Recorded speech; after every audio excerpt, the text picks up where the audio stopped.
You're watching Oddly Cute Pets. Do you want to know the gender of your ball python? Would you like to avoid hurting your python through probing? If you ever plan on breeding your ball pythons, you need to know each snake's sex, but this isn't always easy to tell. And using the probing technique can lead to serious injury if not performed correctly. Many ball python owners would rather learn how to sex a ball python without probing. When telling a ball python's gender without probing, the tail is the place to look. A male ball python's tail is thicker until the end, while the female's tail is thin and tapers off more gradually. You may also be able to look for spurs at the end of the python's tail, and the males are bigger. Tail size and shape. Comparing the tail size and shape is the easiest way to see what gender the ball python is. It's best to do this with a male and female of similar size in person, but looking at various images will give a good idea. Male has 2 hemipenes at the end of their tails. This is what they use when they lock and mate with females. The hemipenes are actually in the body, starting just below midway down the ball python's body. Females don't have these organs here. As a result of having the organs, the male's tail shape is affected to make room for and protect the sex organs. The male's tail stays about the same size until right before the tail ends. At the end, the tail size tapers quickly to the point.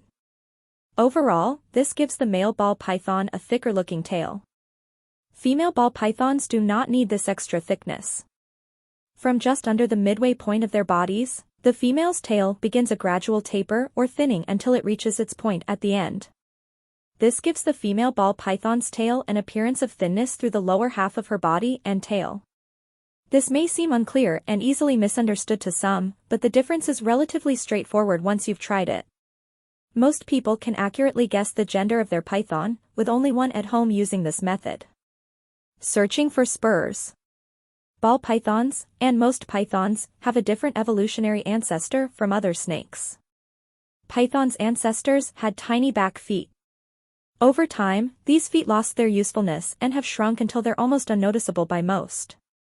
However, most pythons, including ball pythons, have residual legs called spurs towards the lower end of their bodies. These are small and almost useless.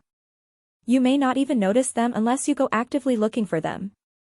However, if you want to confirm the sex of your ball python without probing, looking for spurs is one way to go. Along the lower half of the python's body, on the underside, you find small spurs. Male spurs can stick out somewhat and move, while female spurs are almost invisible and don't do much. The female has almost no use for these spurs, although some experts speculate they may use them a small amount when wrapping around prey. Males use them more as the spurs help position them when locking to mate with a female. This method is really only useful when comparing males to females in person, but it's still an excellent way to confirm the gender guess you made from the tail shape method above. Bonus, growth differences. As a bonus method for telling the gender of a ball python, look at the growth rate of the ball pythons directly. Females will get longer and heavier quicker than males will. The issue with using this method is how it only works if the pythons are close in age. Male and female ball pythons will end up with larger females in time, but it's harder to tell at youth. After you have hatchlings at 1 year of age, it's simple to guess which is male and female when you see the females take off in size while the male grows more gradually. Why use probing to tell sex? Probing is a method of investigating the size of the cloacal vent in snakes, including ball pythons, to tell the reptile's gender. Around the mid-body, there is a small hole on every snake.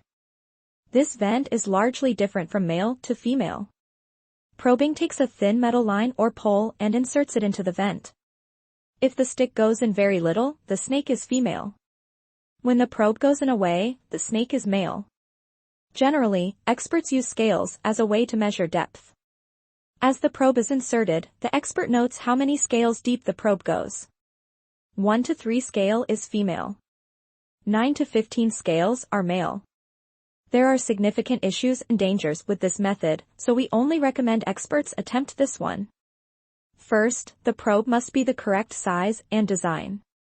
If the probe is too large, it may injure the pet. Also, if the probe has any sharp edges, it could cut the sensitive area easily. Using too much pressure or the wrong angle with the proper probe will also hurt the python. It's better to leave this to the experts and either ask one of them to do it, such as a vet or breeder, or trust the above methods. Check out the video description below for links to our website. If this video was helpful, please subscribe and give it a like. Thanks for watching.